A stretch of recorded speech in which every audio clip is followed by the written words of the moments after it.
Mexico, there's the most explosive festival in the world. It's a blast, literally. Welcome aboard, Denham Hitchcock.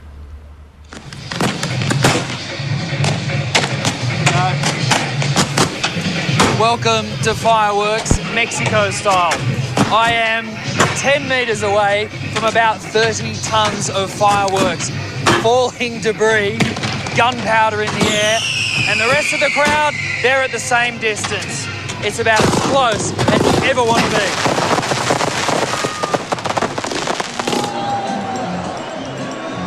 When I signed up for Sunday night, my boss promised me my first story would be a cracker.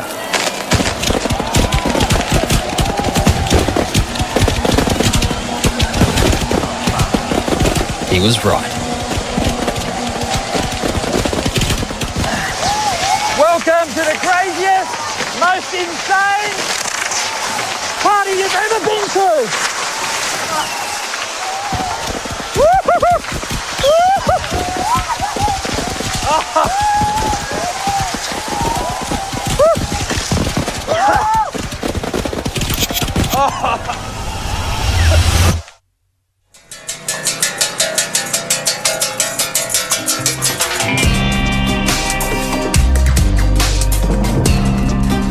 Crazy, completely crazy.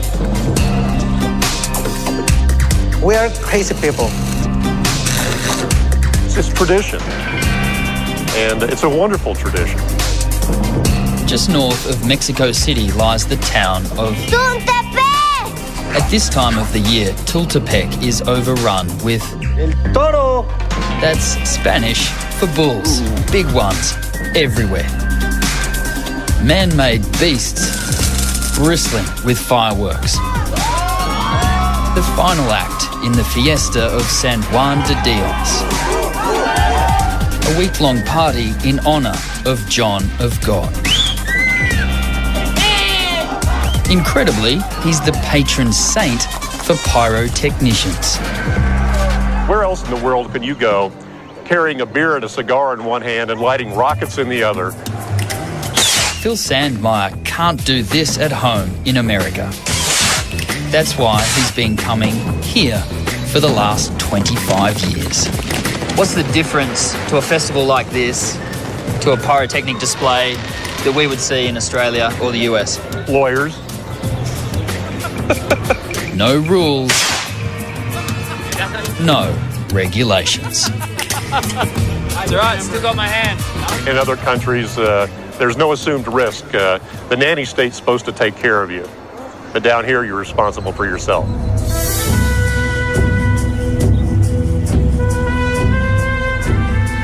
Peligro. It means danger, and for good reason. There's no electricity here, and you won't find anyone lighting up a cigarette. And that's because every one of these brick huts is, in essence, a mini bomb-making factory.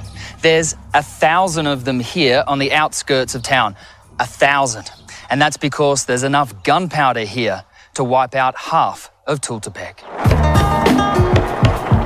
Mexico is one of the world's largest producers of fireworks, and more than 50% is made here in Tultepec. It's a centuries-old tradition. This is pure gunpowder, an explosive mix of sulphur, carbon and sodium nitrate. From the mixing, to the making, to the final product, it's all done by hand. Make no mistake, this is a dangerous business. While we were in Tultepec, we received word that there'd been an explosion. It happened here at an illegal fireworks factory in the middle of town. There were 3 men next door mixing large amounts of gunpowder. There was a spark and the whole thing went up. 2 of them are now dead and a third is in hospital with burns to 95% of his body. He's not expected to survive. This stuff is volatile.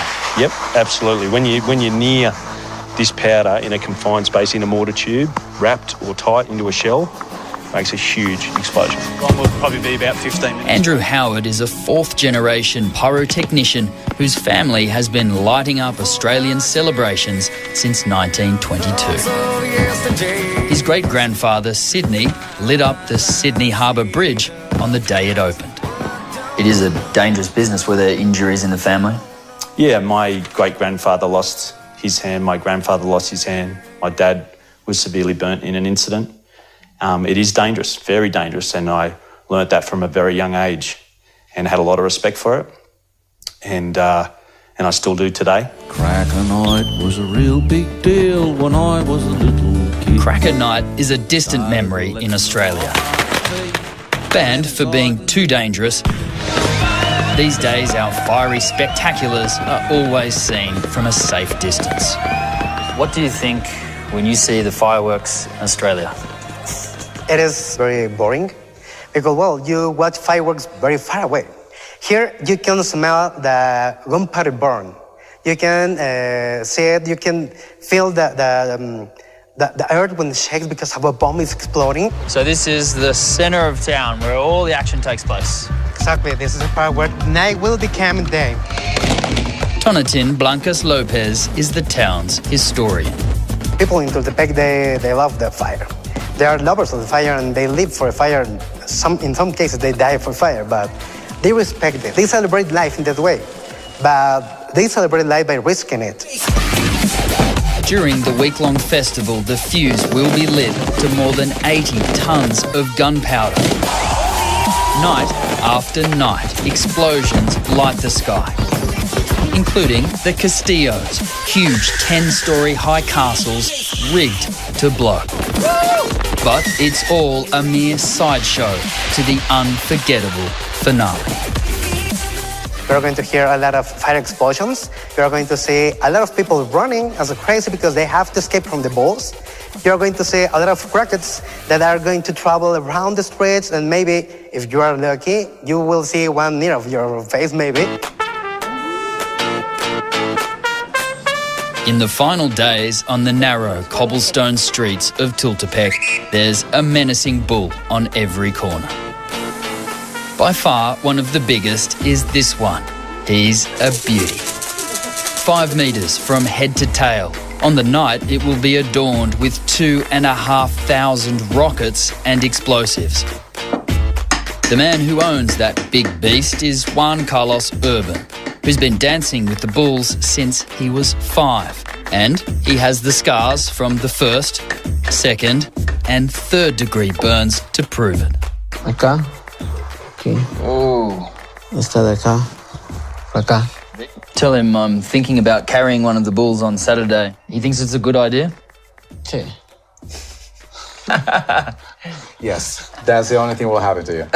Oh, this is it? That's it. That's all I have to worry about is the third degree burn? That's it. Okay. Se regenera. Thank you, Juan Carlos. People get insanely close to the fireworks.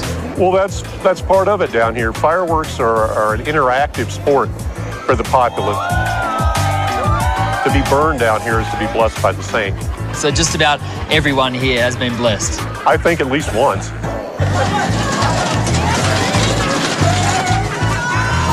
It all looks fun and festive right now, but in a few hours' time, these bulls will quite literally go off. There's more than 300 of them loaded with enough explosives to light up the night. What type of person is out here in the square running into those bulls? The blessed. Well, there might be a little bit of alcohol involved in some of the participants, but that's part of Mexican fireworks as well. Is it the blessed, the drunk, or the stupid? He looks after them all. As soon as the sun goes down, the bulls come out and the rockets go off. A dangerous mix of fireworks and Mexican firewater. The participants are mostly young men. The objective is to get as close to the bull as possible. It's a part tradition, part alcohol, and part absolute craziness. This is You have to keep moving. And then it's my turn to push Juan Carlos's big bull. Actually, what it amounts to is a giant bomb on wheels. I'll be honest with you, there's been a fair bit of bravado up until this point, but now it's time to man up. It's just me and my amigos, and this is about to get real.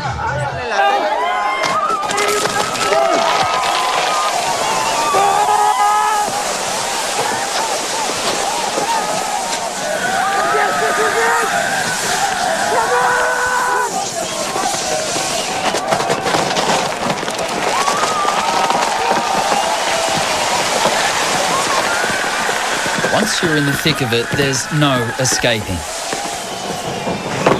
A mix of pure fear and adrenaline. And then I'm hit. Struck on my hands, briefly on fire. The 2 minutes it takes for all the fireworks on the bull to explode are the longest of my life. When it's over, I can't feel the burn for the adrenaline, but the injury is for real. Nick, look out! But chaos. Absolute chaos. Fantastic. All right, I'll admit it, I'm a little shaken up. Gladiator. Oh man. The smoke, the embers, the fire. I was on fire at one point. This man put me out, thank you. Thank you, senor. Watch this thing, it's coming. Look out, look out. It was a good year for the festival. Only 500 people were injured, 499 Mexicans and 1 Australian. I'm seen to, bandaged and told to harden up. Malo? No? No. Not too bad? Poquito. Poquito! She's telling me to man up in Spanish. And so, burnt but not broken, I have a story to tell and a scar to show from this cracker of a night. I've done some crazy stuff in my life and some stupid stuff, but nothing tops that. And I don't know how you survive. I really don't.